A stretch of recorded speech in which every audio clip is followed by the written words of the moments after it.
Hi! After watching the video, click the link in the description to download the program. I can guarantee you, you will never achieve anything greater than your highest aspiration. I never said when you want to succeed as bad as you want to eat, because you can go 21 days, maybe 30, but without eating. I never said when you want to succeed as bad as you want water, because you can go about 3 days or so without it. I said when you want to succeed as bad as you want to breathe. You're never going to be great if you don't look for the 5%. And so nobody out there is listening to him and saying, God darn, he's just so much smarter than me, so I'm not going to become worth $5 billion. I switched my mind to something else. I switched my mode into something else, right? For me, it's the equivalent of Maximus Decimus Meridius in Gladiator picking up the dirt, smelling the dirt. It's go time. Compare yourself to who you were yesterday and not to who someone else is today. And that's a game you can win. If you would get off the couch, stop murmuring, stop complaining, you're about to go to a whole nother level in every area of your life. You create your own destiny and secure the future you envision. You can do anything you want that you have passion for, because that eliminates most of the crap, because most people don't follow their dream. And you need to know that the baseline is failure. You know, it's important, because otherwise you'll blame that on yourself. That's not what you need. But what some of you need is to go from 70% to 120%. Some of you need to go from 80% to 120%. Because what will not happen is quit. What will not happen is failure. What will not happen is you dropping out. My life speaks louder than words, because when I begin to change my life, I'm going to learn to make good choices. I'm going to learn to be responsible. I'm going to be dedicated. I'm going to have good characters and morals and values. I'm going to own up when wrong. I'm going to be truthful. I'm going to stand up for what I know is right, and I won't let anybody change me. And maybe that's not where you're at right now, but you can get there, and these are the attributes of success, man. If you want something in life, you gotta be willing to do what nobody else has done. If you keep doing the same thing you've always done, it's the definition of insanity. If you want to change, you're gonna have to be willing to change. I do what you don't want to do, that you know that you gotta do to be where you want to be. I don't know your vision. I don't know your mission. I don't know what you want to be. Take stock of where you are.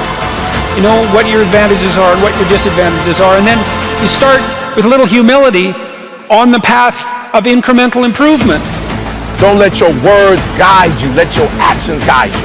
Now it's time for you to dig deep, ask more questions, spend more time and study hard. Create a winner circle of people that are succeeding in the class that you're struggling in, and stick to them like glue.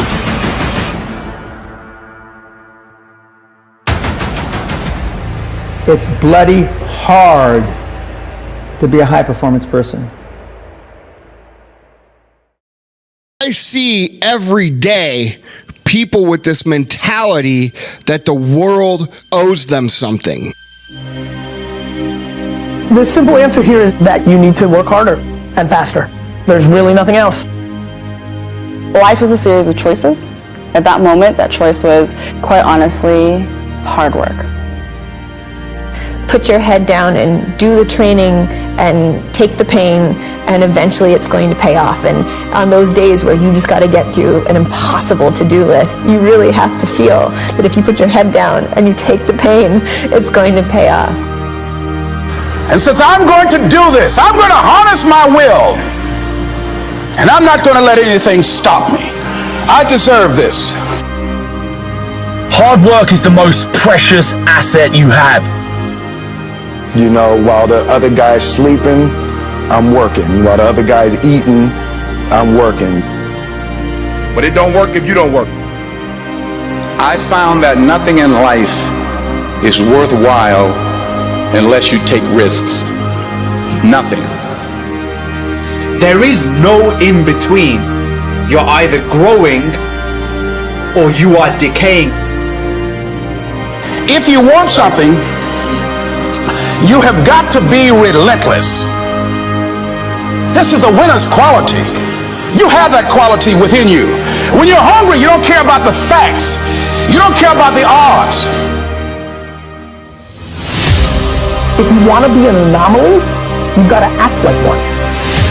Why are you only giving 50%? What's wrong with you? You said your goal was to pass every class. You said your goal was to never again finish last. Most people, what they're doing is they're all at this mountain called success, and they're all strolling around the bottom of this mountain, and they're looking for an elevator to carry them to the top. See, they haven't realized yet that there is no elevator, and I'm already halfway up the stairs. I'm not getting up on time. I'm not going to work on time. I'm not putting in 120% when I'm at work. I let me down. Alright, if you work hard and you never give up, you can literally achieve anything. Break it down and add just a little more effort. Add just a little more focus. Add just a little more time management. Add just a little more patience. Add just a little more studying. Add just a little more listening. Add just a little more discipline. To get something you never had, you have to do something you never did.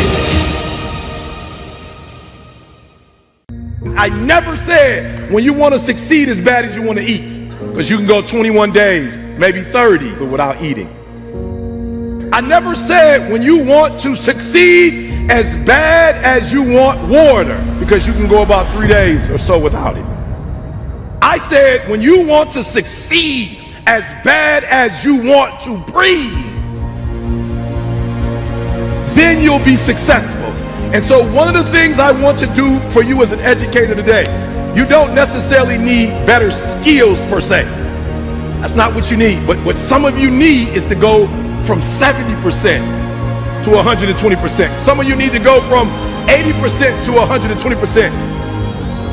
The reason why I'm giving 120 is because your daddy's not in your life. The reason why I'm giving 120 is because your father's in prison. The reason why I'm giving 120 is because your mom is working 2 jobs. The reason why I'm giving 120 is because your grandma is raising you. The reason why I'm giving 120 is because you live in a community where education is not valued. So I don't care what you do academically, when you leave here, you can't go and get credit for getting A's. That in your neighborhood, in your community, nobody affirms you for reading at a certain level. Nobody affirms you for doing well on your ACT or your SAT. Where you come from, education is not affirmed. So even if you are a scholar, you have to keep it to yourself. You have to suppress it. So the reason why I give 120 is because your daddy's not there to give 80, and your mama's too tired to give 100. And your grandma is washed out, so she's giving 50. And y'all do that little stuff about you gonna eat, but y'all ain't got no doggone motor. You get tired quick. You practice for 1 or 2 days, you roll out. You do a couple hours, you tired. But yet you compete against people right now, that's their lifestyle. And you think they about to let you take their lifestyle? I don't want to do it as much as I want to eat. I don't want to do it as much as I need to drink. I want to be the best in the world as bad as I want to breathe. I want to be the Michael Jordan of education. I want to be the LeBron James of education. And I ask you the question.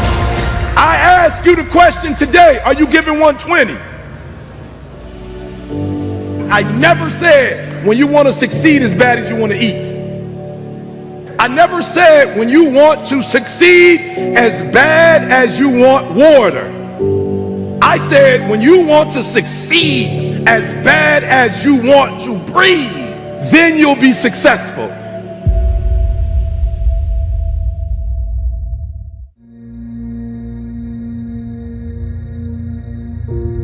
I told my professor, what happens if I fail? He said, what happens if you pass? I said, but what happens if I don't get it? What happens if I put in all these years and it don't work out? He said, but what happens if you put in all these years and you get it?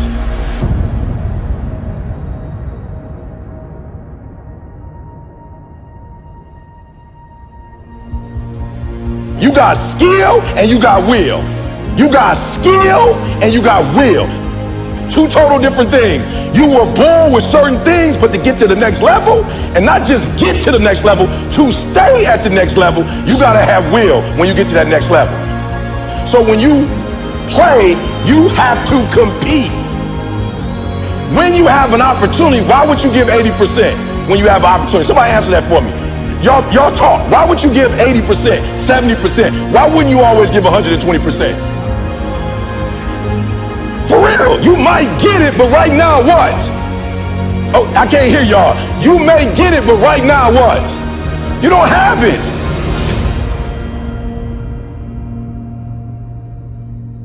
You have nothing to fear. Guys, you already overcame all kind of stuff.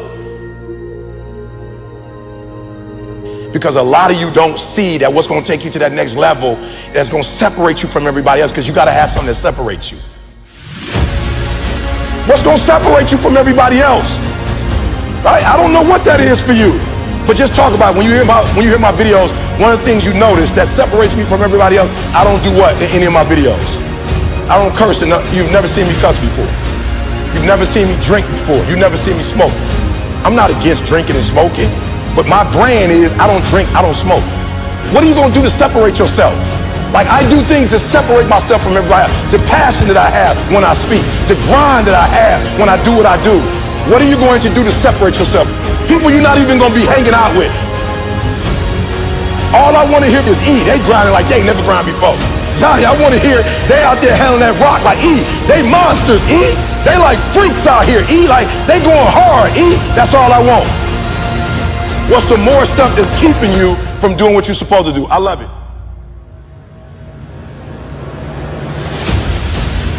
You have an opportunity of a lifetime. And what I'm trying to get you to understand is, when you understand you have an opportunity, you play a little different.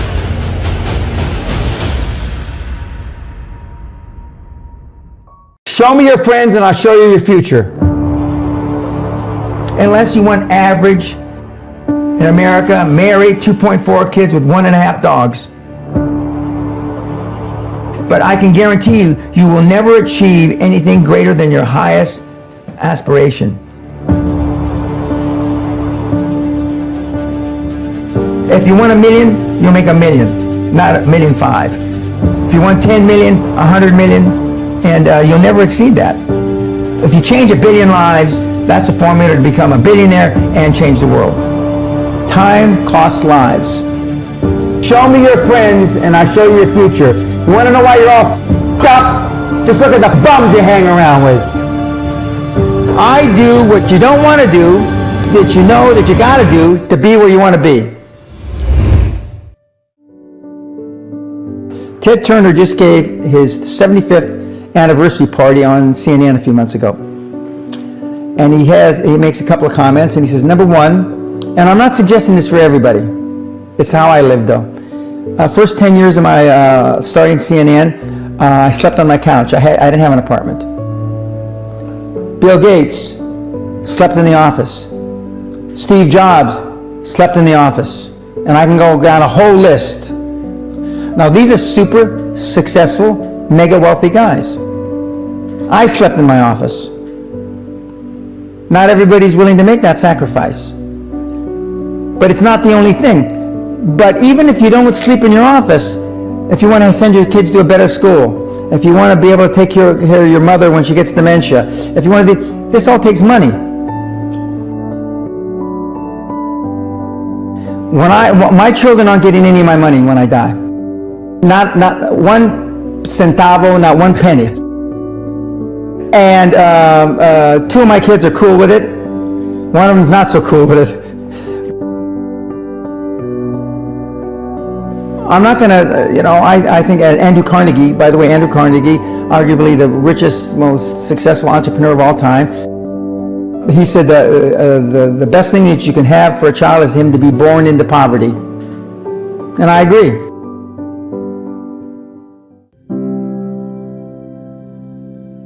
Lack of self-esteem, lack of self-worth.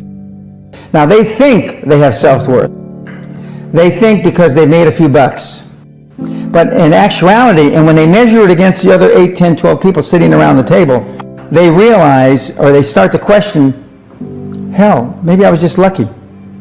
Now, all of us, when you're only a one-trick guy or gal, think, was I lucky? Now, I've done it so many times, I know I wasn't lucky. I might have been lucky the first time, but I haven't been lucky the 15, 20, 40, 50. I know that. Okay. But maybe I was lucky the first time. But my life changed when I was pretty much a haphazard kid, got in a lot of trouble, got arrested 4 or 5 times, thrown in jail, and this was when my dad's a cop. But then I volunteered for the draft in 1966 at the height of the Vietnam War, and I went to OCS, and that changed my life because it was the really first real high performance thing that I could measure myself against with other people. 2/3 of all Fortune 500 CEOs have one thing in common: military background. Really? 2/3 of those 2/3 have something else: martial arts. What do you learn in martial arts, Brian? Discipline, focus.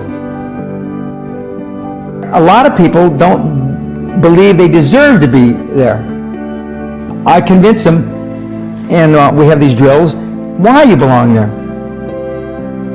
A lot of people that come there, with money, that have made money, think they made it by accident. Right. I just had one of my superstars who's made $100 million tell me in the last week, I'm not sure I'm going to have another lucky accident. And I said, you did it. I mean, you tried a lot of things. I believe Thomas Edison, I wouldn't have done it 10,000 times. Okay. I would have hired an engineer from MIT to do it. But I mean, I've tried a lot of things. Nobody's failed at more things than I have. And the first 100 million are successes, but I could write a book about failures that it'd be, because I've tried a lot of different things. Because failure is just testing. And one of the reasons I've been so successful in generating this equity and value in my kids, and I call you all kids, is because I convince them that making a mistake is okay. Your parents probably told you, you can be anything you want. But you can't. That's horse. You can't. If it's all juxtaposed. So, but what you tell them is that you can do anything you want that you have passion for. Because that eliminates most of the crap. Because most people don't follow their dream. Like they say in The Sound of Music, you can't have a dream come true unless you have a dream. Now, I still dream. I dream in Technicolor. I say my affirmations and goals every single night. It's bloody hard to be a high-performance person. Once you come face to face with who you are, you have a starting point. All right, I'm not real smart. I have nothing. That's my starting point. Now we can move from there. But if I tell myself I'm strong, I have courage, I'm smart, and all these are lies, you continuously push that starting point backwards. Right? So that starting point is the truth. I talked to this one kid the other day. College is kicking my ass. I said, what are you gauging that off of? I go, are you trying? He goes, yeah, I'm trying my ass off. I'm studying hard. I go, what are you gauging trying hard off of? Well, in high school, I didn't have to try at all. And I made great grades.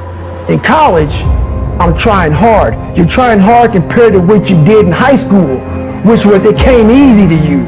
So your reality is something you created off of something easy. So you trying hard is 2 hours of studying. I'm going to tell you the difference in trying hard and trying hard. Trying hard is something in your mind just doesn't stop. Where 2 hours isn't enough. So it's all about, reality and what you're basing things off of. What is in us, we have no idea until we start trying hard. And I mean really trying hard, where you're obsessed with, hey, this is my new norm. My new norm is that, wow, this isn't always fun. And that's when you know you're trying hard. When you quit, your mind says we're done. So it doesn't expand. There's no expansion. When you say, this sucks, I'm drowning, I'm miserable, I'm suffering, I'm broken, but I'm not going anywhere. He's not leaving. So we gotta expand. We gotta grow. We gotta figure this thing out. And then you start to engage parts of your mind that you never engaged before. But you can't engage it talking about what I want to do. I can't get this paragraph. I can't remember what's in this paragraph to pass this test. Read it again. Still not getting it. Read it again. But if you're not getting it, write it out. And that's how I started learning. Okay, well, I can't I gotta write out everything I do, and then write it out again, and write it out again. And guess what happened? I got it. I got it. I realized if I keep going back and going back and going back until the just becomes, your mind will say, okay, we're gonna figure it out, because he is not going to stop.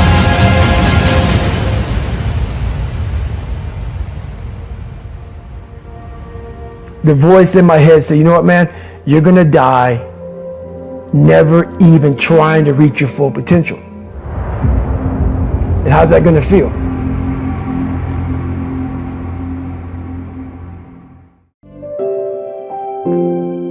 What I do, my life speaks louder than words, because when I begin to change my life, I'm going to learn to make good choices. I'm going to learn to be responsible. I'm going to be dedicated. I'm going to have good characters and morals and values. I'm going to own up when wrong. I'm going to be truthful. I'm going to stand up for what I know is right, and I won't let anybody change me. And maybe that's not where you're at right now, but you can get there, and these are the attributes of success, man. If you want something in life, you gotta be willing to do what nobody else has done. If you keep doing the same thing you've always done, it's the definition of insanity. If you want to change, you're gonna have to be willing to change. Good choices will always have good results. And I was making a lot of bad choices and a lot of bad decisions. And I was basing my value, my worth, off your opinions. And I've learned something. Listen to me, everybody in here, I want you to understand something. Your value is never based off any of the opinions of anybody in this room. Who cares what anybody thinks or says about you? They are not your merit system. They are not your system of worth. You are who you say you are by your actions. But the choices and the decisions that we make have consequences, good or bad. And when I went to prison, at 23, listen, I came from a broken family. I had been labeled and unmarked and identified. I had battled hurts and pains and wounds. I had suicidal thoughts, and I had battled self-harming. Drugs and alcohol had consumed me. I had lost all dreams and goals. I felt like I had made too many mistakes to change. Listen, I felt like I had every reason to say, you know what, life is too tough, and I quit. I live with these three principles, and I promise you, man, they will change everything about who you are. Hard work works, make good choices, good things happen, and value people. I decided 10 years ago, literally, when this all happened, and I went to prison, I was like, you know what? I want to make this promise. I want to keep it to this family. I come from a lot of brokenness. I don't know where to start, but what I do know is the importance of the choices that I make. And so literally, I wrote the word, change the world, and I slapped it on my little prison cell window, and every single day I woke up and I realized, make good choices, great things happen. Aim small, miss small. Make good choices, great things happen. You see, every choice that I can make, listen, I can't control what you think about me. I can't control your opinion of me. I can't control what you say about me, but I control how I react, respond, and what I do with my life. I'm in control of my life. I don't let external factors control me. I'm in control of my life. Because sometimes life can be tough. Life can be challenging. And sometimes the obstacles in front of you seem like they're too big, and it's easier just to lay down. But you know what I remembered? I remember when my dad used to look at me when the kid and said, listen, Nathan, life is never going to give you anything, but if you make it and if you build it, nobody can take it from you. Because hard work and tenacity and refusing to quit and chasing your dream, you'll get there, I promise you. Maybe you don't hit the stars, but you'll land on the moon. You just don't give up, and you go after it, and you stop caring about the opinions of people around you.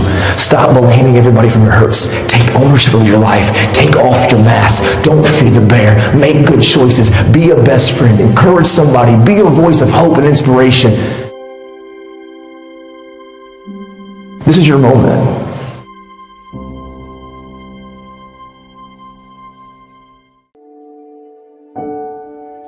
The simple thing is this. See, if your joy, your sadness, your happiness, your misery is determined by something or somebody around you, the chances of you being joyful in your life is remote. For every one of you, Your life is precious, isn't it? It's a precious life.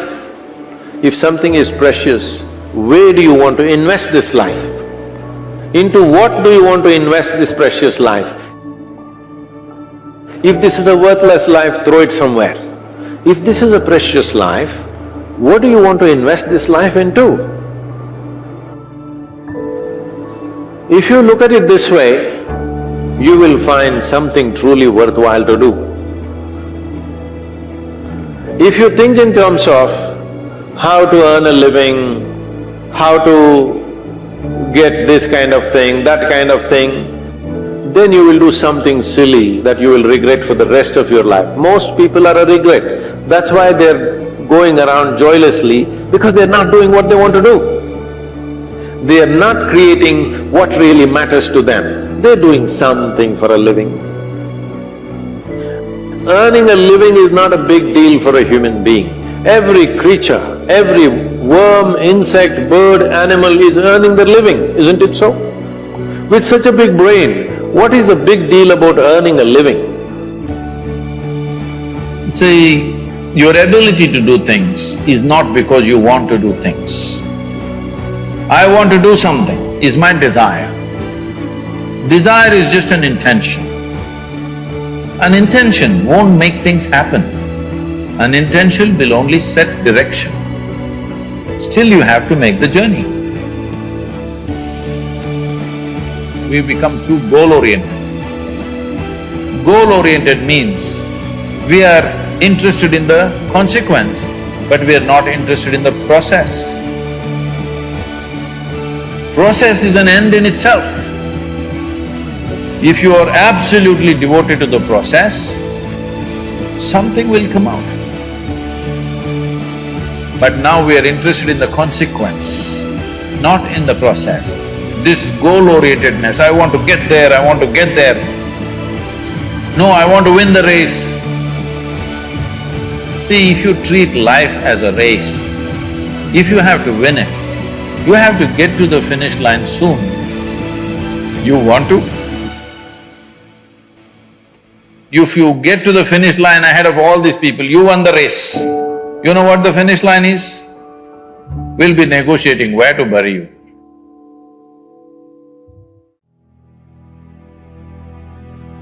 If you go outside in the garden and try to catch an ant who is born here, who's grown up here and probably he'll die here, if you try to catch him, he'll say, okay, crush me if you want. Is it so? He'll do everything to protect himself. He values his life, isn't it? Very much or no? Tiny little creature that we may not even notice, we may step on him without even seeing him, unfortunately. But he values his life immensely. Does he or no? He's got spark. But you, a human being,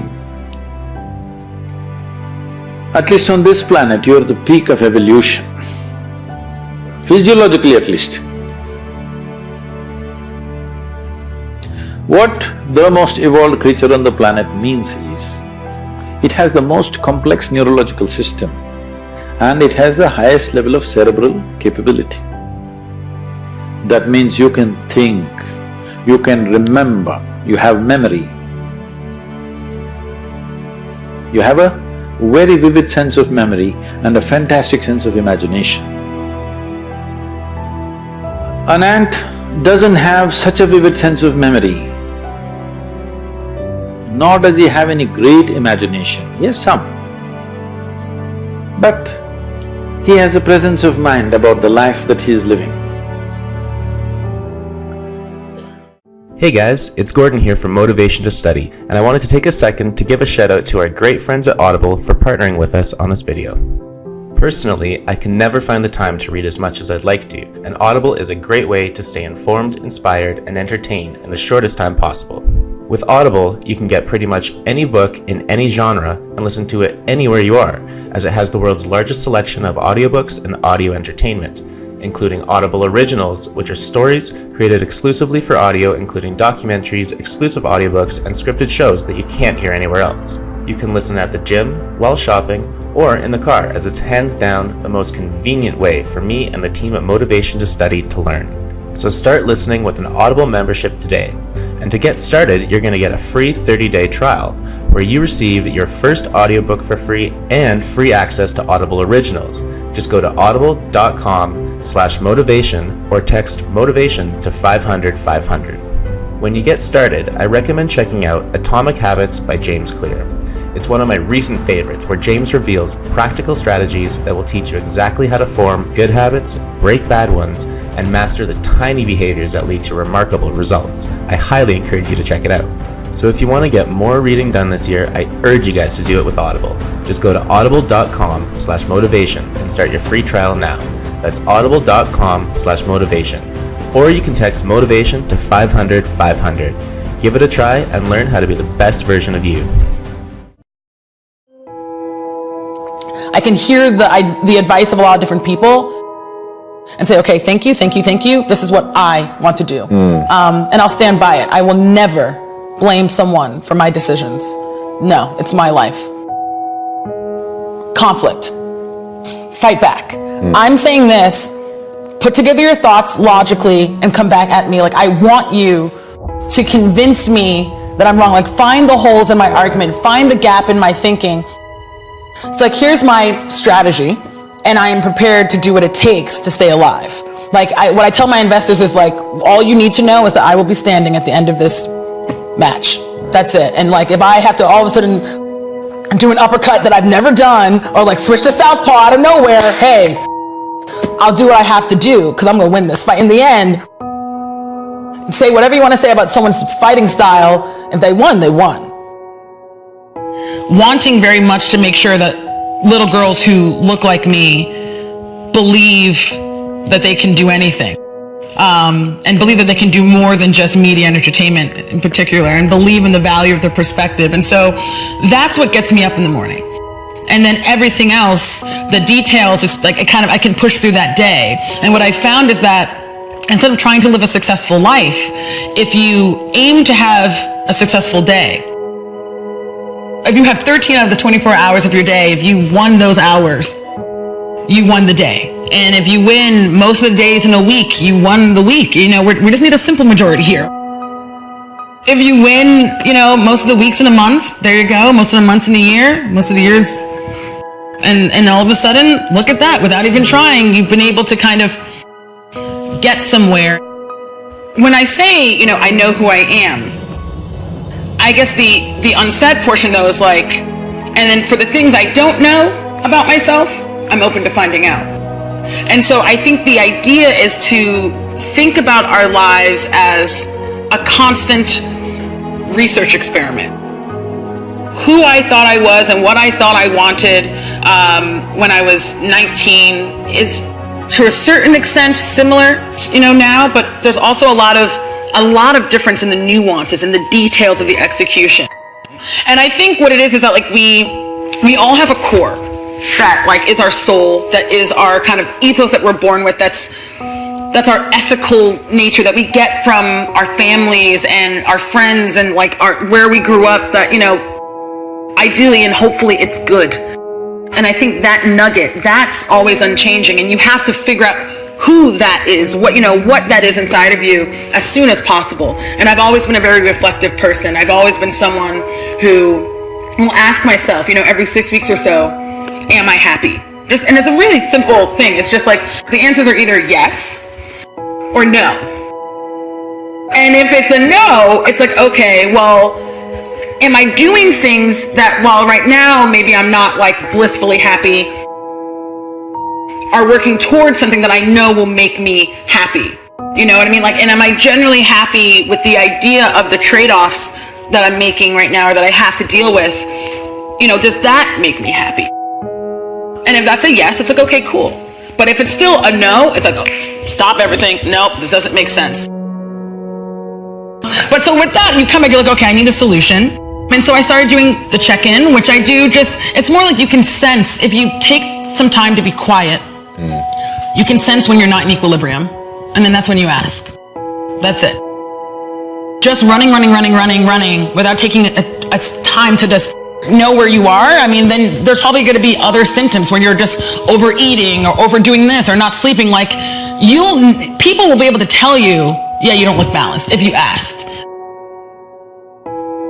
I was able to stay who I am by being open to learning about who I am from those who had been working to figure out themselves as well. And I think it takes a certain sense of humility to be willing to listen to those people, but also I think it takes a certain sense of logic, I guess, and just like dynamic thinking to realize that what they're telling you is simply part of your full concept of yourself, not the all, not the total of it. And it is your life, it is your unique perspective, it is who you are that has brought you here. So anyone who invests in you is going to want you to be who you are.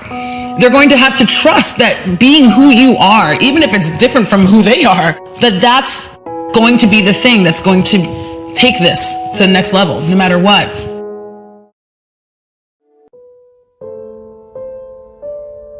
How did you get your mindset into this alter ego to be comfortable being Black Mamba? I switched my mind to something else. I switched my mode into something else, right? For me, it's the equivalent of Maximus, Decimus Meridius, and Gladiator picking up the dirt, smelling the dirt. It's go time. You gotta put yourself in that cage. When you're in that cage, you are that character, right? So that was my mental switch. It was like an actor getting ready for a film. You gotta put yourself in that cage. When you're in that cage, you are that character. And then when you leave there, it's something completely different. But when I'm in that cage, bro, don't touch me, don't talk to me.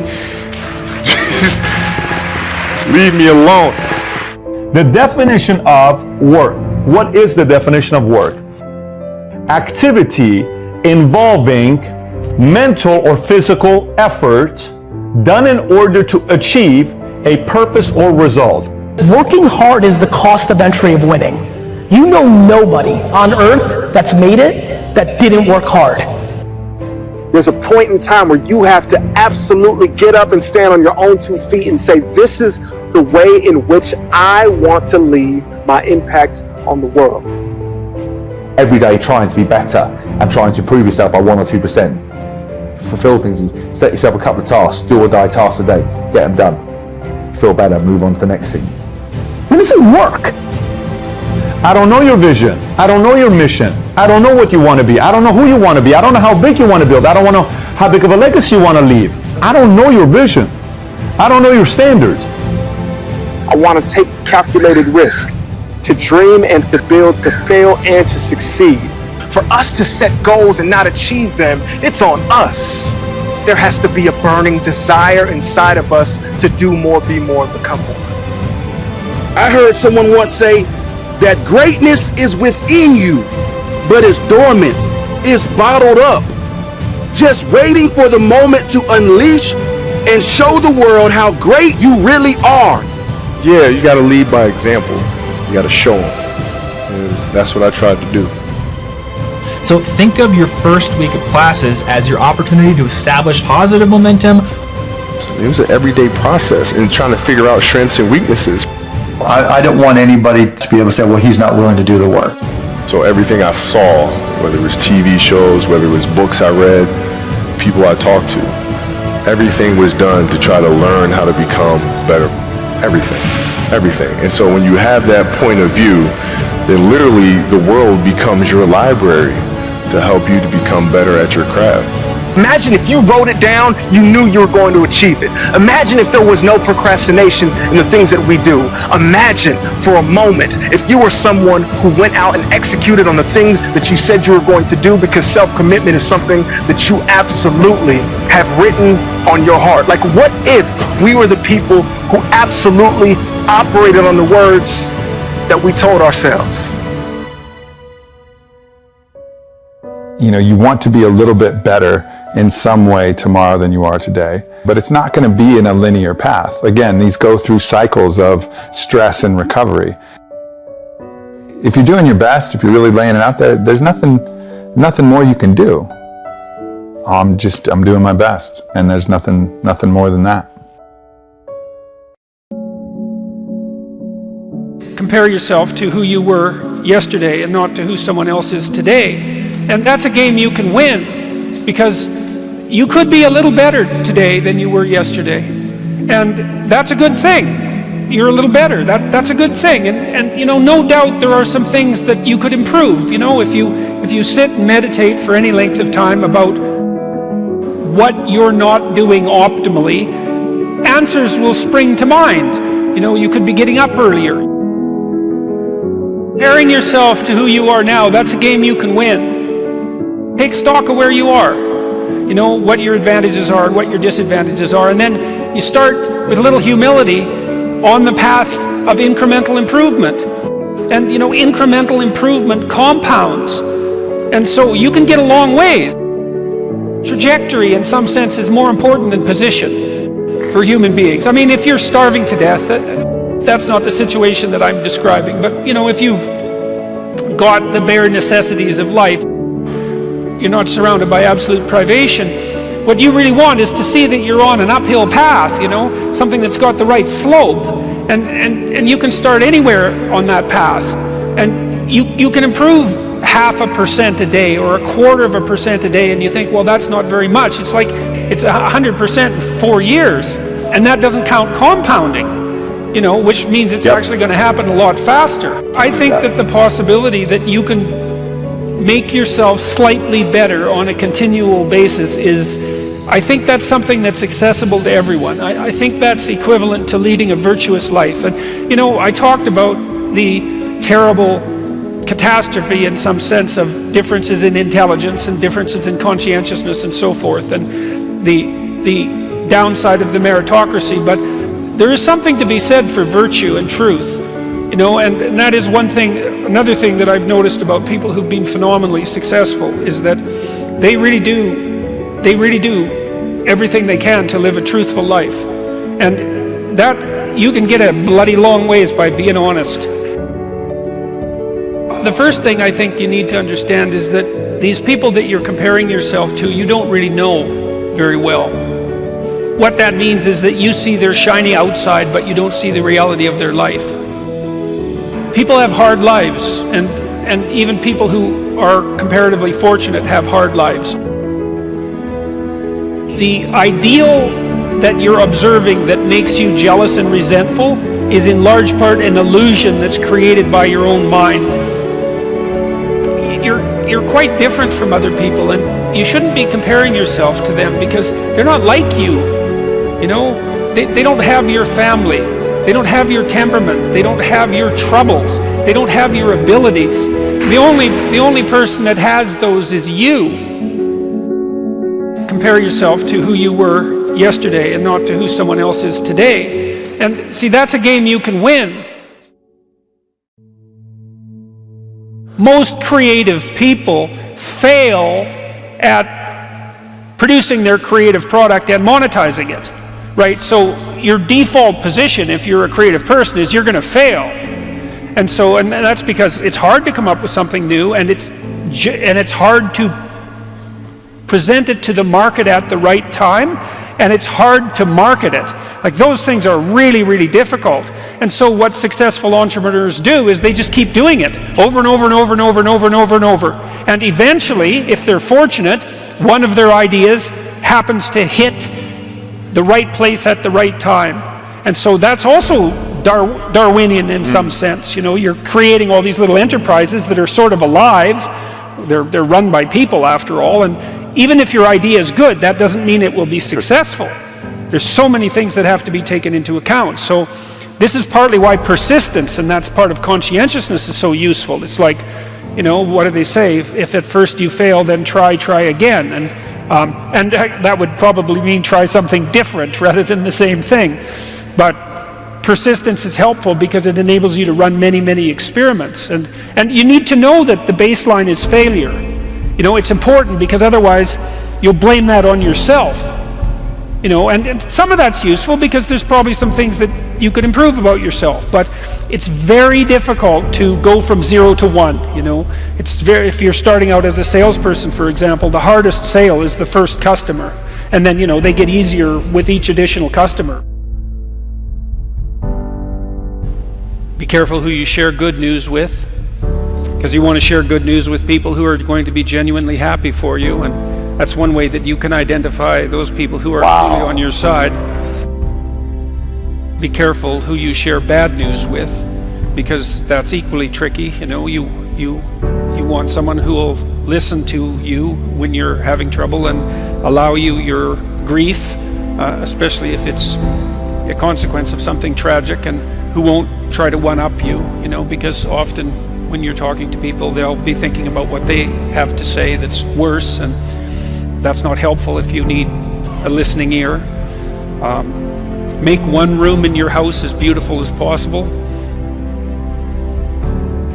I talked a lot already about the necessity of cleaning your room, which is, you know, in some sense a foolish piece of advice because it seems so obvious, but it's not obvious at all. And you'll find if you try it, especially if you're in a household that's not very functional, that you'll encounter obstacles that you couldn't imagine existed while you're trying to put your life in order. And you can take your surroundings beyond order and move towards beauty, and that's unbelievably useful.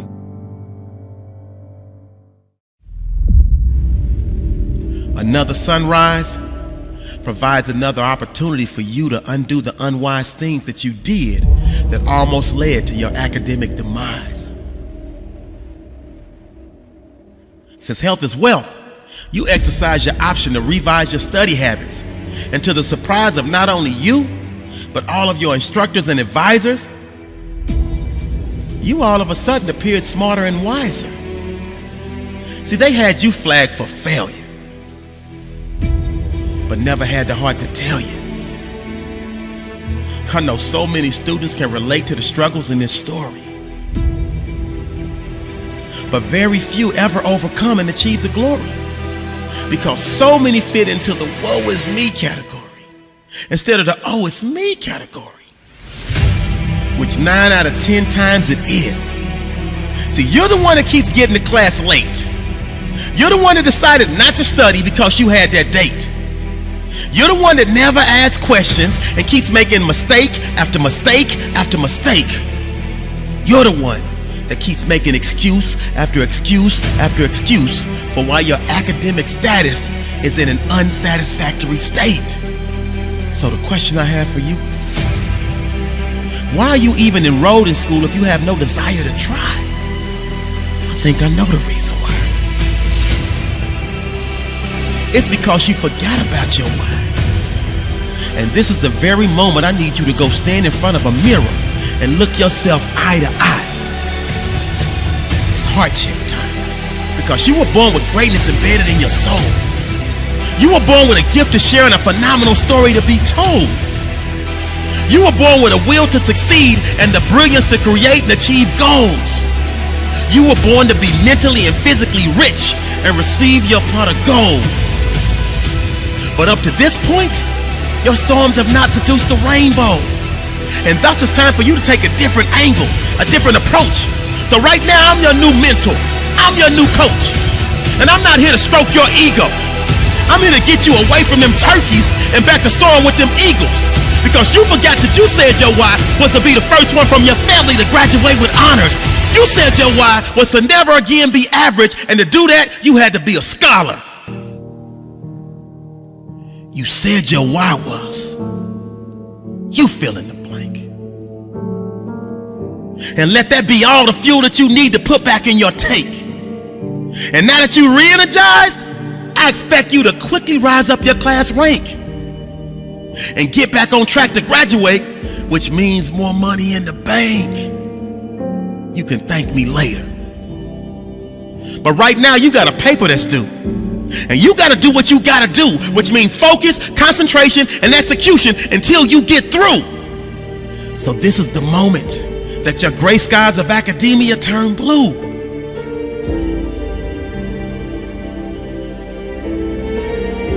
You told all your slacking friends to do them because you're about to do you.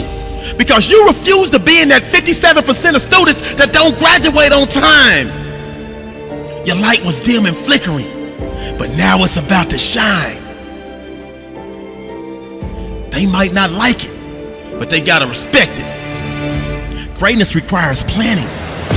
So you created a daily success checklist because you were failing miserably because you were unprepared and reckless. But the new you is ready. And so you had a one-on-one with your advisor and even visited your own campus career specialist. You're the definition of an overcomer because you would never fall, even in the winter, spring, or summer. Through all of your pitfalls and blunders, you kept on dancing, even if it was to the beat of a different drummer.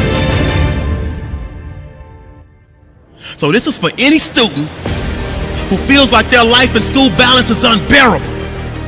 For any student who feels like in a certain class they're just doing terrible. Any student who feels like the damage to their grade is unrepairable. Any student who feels that giving up is acceptable.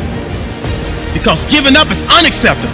And for an incredible individual like you, I know you're human, and at times you will be skeptical. But please believe me when I say, any mistake you made is correctable. And you just have to remember, you have impeccable strength to power through and overcome any hardship. So let this propel lift and give you the inner fight to remember your why and your gift. And help you create that mental shift that allows you to pick yourself right back up whenever you slip. And remember, all of your falls and trips are preparing you for that magical trip and the ultimate feeling of satisfaction and elation you'll get when you walk across that stage with your arms held high, get your diploma, and throw your cap up in the sky, scream and celebrate. Job well done. It's what that moment will signify. You are an unbreakable force. And don't you never, ever, ever forget that. This is a great day to win.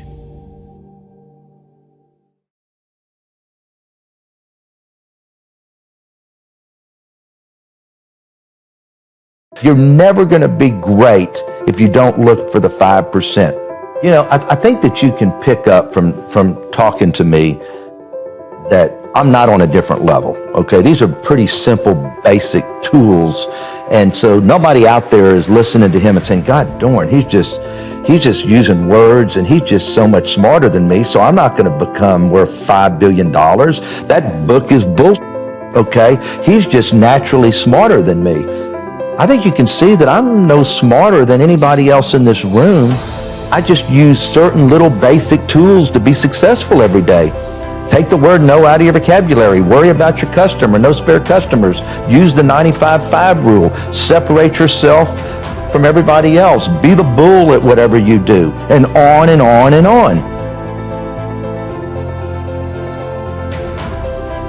Well, you just got to keep punching and just take care of your business, and you just realize until they come and shut you down or lock the doors or you can't get product or whatever, until you can't make a payroll. You'd be surprised what you can take, though. And you just keep punching, and believe it or not, times, get good. And it goes back to what I once again preach. When times are really bad, we forget they're ever going to be good again. And when times are really good, we forget they're going to be bad again. I don't fear anything, but I worry about everything. And the day you stop worrying in good times, the paddle will get you behind. And so as great as things are in life, I know you're only a few steps or a few incidents away from something bad happening. You can never forget it. I'm taking the next steps right now to get to the next level. Because that's my sport. Let's go pick up basketball. Let's go to the office and play business. And that's what I do every day. I go to the office and play business. You got to know what you know and what you don't know. And I knew that I understood business. I think you know if you know business or not. And people ask me, should I go get my MBA? And you know what I usually tell them? You know if you need to go get your MBA. If you don't have it inside of you and you understand economics and finance and operations of business, then you need to go get it. I knew that I didn't need it. It was just a God-given gift. You've got to know your God-given gifts, and everybody has it. Everybody in this room has it right here. So do what you know was your God-given gift and find a way to use that as your path. Know your numbers. No matter what business you're looking at, always know your numbers. Number two, realize that we're not successful if that consumer does not come to us, whether they're eating in your restaurants, whether they're playing in your casino, and whether if you don't have a good product on that basketball court, the fans are not going to come and buy those tickets, the sponsors aren't going to come, and therefore you're not going to have the money to pay for those good players next year. You're not going to be able to pay Russell Westbrook and James Harden each $40 million a year. You've got to always remember, we're only as good as us taking care of that consumer. One of the things I teach everybody, and especially my kids, don't assume anything. People think if somebody walks in and gives you an answer that it's the right answer. And even when I tell somebody to do something, I don't assume they went and did it. I'll ask them a week later, did you do that I asked you to do? Because that was really important to me. Oh my gosh, I didn't do that. And I think that's the biggest mistake people make, is don't assume that everything's running right, don't assume anything. You can go to work every day and separate yourself from anybody else. And it's no different than the sound guy on this set. If you pick up, you know what, this sound guy is really, really good, and he's worried about this and he's worried about that, then all of a sudden you tell somebody, you need a good sound guy this, and then they end up on this person because of a recommendation. All of a sudden, this guy's known as the best sound guy in LA because he's paying attention or she's paying attention to details that the other sound people don't. No, you know what, I hear an ambulance out there, let's cut it. You know, just the little bitty things. And I just think that it's easy to separate yourself from anybody else, no matter what your position is. If you go to work for a company and you don't go up the corporate ladder, it's your fault. Thanks for tuning in to this video, sponsored by the good folks at Skillshare. If you like great deals like I do, make sure you click the link in the description right below this video. I'm very excited about today's book, The 7 Habits of Highly Effective People. Your mission statement makes you the leader of your own life. You create your own destiny and secure the future you envision. It's this abundance mentality that is so important for creating success. It's because most people listen with the intent to reply, not to understand. If I can go there in the mind, I can go there in the body. One thing that's absolutely important to creating an innovation is diversity. Golden nugget number 1, be proactive. Your life doesn't just happen. Whether you know it or not, it's carefully designed by you and the choices you make. You choose to be happy. You choose to be sad. You choose to make fast decisions and stick to them. You choose to waver on your decisions. You choose success, you choose failure, you choose courage, you choose fear. Just remember that every moment, every situation provides you an opportunity to make a brand new choice in your life. And when you do that, it gives you a perfect opportunity to do things differently to produce more positive results. So being proactive is about taking responsibility for your life. You can't keep blaming everything on your parents or on your grandparents, on your siblings. Proactive people recognize that they are what Covey calls response-able. They don't blame genetics, circumstances, conditions, or conditioning for their behavior.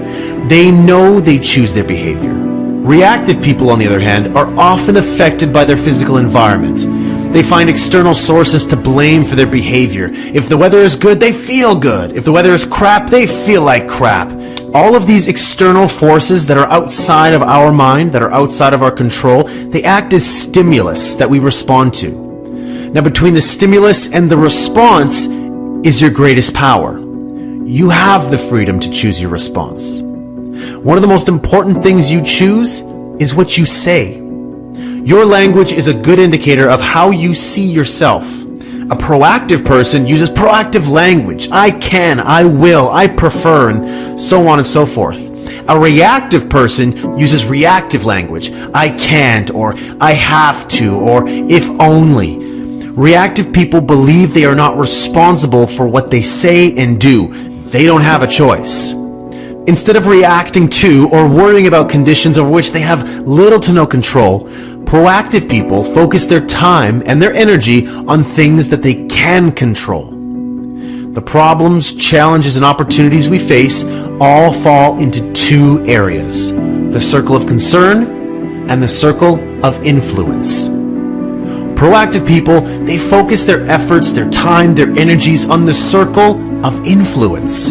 They work on the things they can do something about: their health, their children, their parents, problems at work. Reactive people, on the other hand, they focus the majority of their efforts in the circle of concern, things that they have very little control over. When you gain an awareness of the areas that you spend most of your energy, that's how you can make the first step in becoming a proactive person. Golden nugget number 2 is based on imagination, the ability to envision in your mind what you can't at present time see with your eyes. It's based on the principle that all things are created twice. There's the mental creation, which is first, and then the second, which is physical creation. The physical creation follows the mental just as a building follows a blueprint. If you don't make a conscious effort to visualize who you are and what you want in life, then you empower other people and other circumstances around you to shape you and your life by default. And you don't want to do that. You want to be in control. It's about connecting again with your own uniqueness and then defining the personal, moral, and ethical guidelines within which you can most happily express and fulfill yourself. Begin with the end in mind means to begin each day, each task or each project, each relationship with a clear vision of your desired direction and destination, and then continue by flexing your proactive muscles to make things happen. Golden nugget number 3, put first things first. To live a more balanced life, you have to recognize that not doing everything that comes along, it's okay. There's no need to overextend yourself. All it takes is realizing that it's alright to say no when necessary and then focus on your highest priorities. Habit 1 says, you're in charge, you're the creator. Being proactive is about choice. Habit 2 is the first or mental creation, beginning with the end in mind. It's all about vision. Habit 3 is the second creation, the physical creation. This habit is where habits 1 and 2 come together. It happens day in and day out, moment by moment. It deals with many of the questions addressed in the field of time management. But that's not what it's all about. Habit 3 is about life management as well. Your purpose, values, roles, and priorities. What are first things to you? Golden nugget number 4, think win-win. Now think win-win, it's not about being nice, and it's definitely not a quick fix technique. It's a character-based code for human interaction and collaboration. Most of us learn to base our self-worth on comparisons and competition. We think about succeeding in terms of someone else failing. That is, if I win, you lose. And if you win, I lose. With this type of thinking, life becomes a zero-sum game. There's only so much pie to go around, and if you get a big piece, there's going to be less for me. It's not fair. We all play the game, but how much fun is it really? Win-win sees life as a cooperative arena, not a competitive one. Win-win is a frame of mind and heart that constantly seeks mutual benefit in all human interactions. Win-win means agreements or solutions are mutually beneficial and satisfying. A person or organization that approaches conflicts with a win-win attitude possesses 3 vital character traits. Integrity, sticking with your true feelings, values, and commitments. Maturity, expressing your ideas and feelings with courage and consideration for the ideas and feelings of others. And finally, abundance mentality, believing there is plenty to go around for everyone. To go for win-win, you not only have to be empathetic, but you have to also be confident. You not only have to be considerate and sensitive, you also have to be brave. to achieve that balance between courage and consideration is the essence of real maturity and is fundamental to this win-win philosophy. Golden nugget number 5. Seek first to understand, then to be understood. Communication is the most important skill in life. You spend years learning how to read, how to write, and years learning how to speak. But what about listening? What training have you had that enables you to listen so you really, deeply understand another human being? Probably none, right? If you're like most people, you probably seek first to be understood. You want to get your point across. And in doing so, you may ignore the other person completely, pretend that you're listening, selectively hear only certain parts of the conversation, or focus only on the words being said, not the meaning of the words. So why does this happen? It's because most people listen with the intent to reply, not to understand. You listen to yourself as you prepare in your mind what you're going to say next, the questions you're going to ask, etc., etc. You filter everything you hear through your life experiences and through your frame of reference. You check what you hear against your autobiography and see how it measures up. And consequently, you decide prematurely what the other person means before he or she finishes communicating.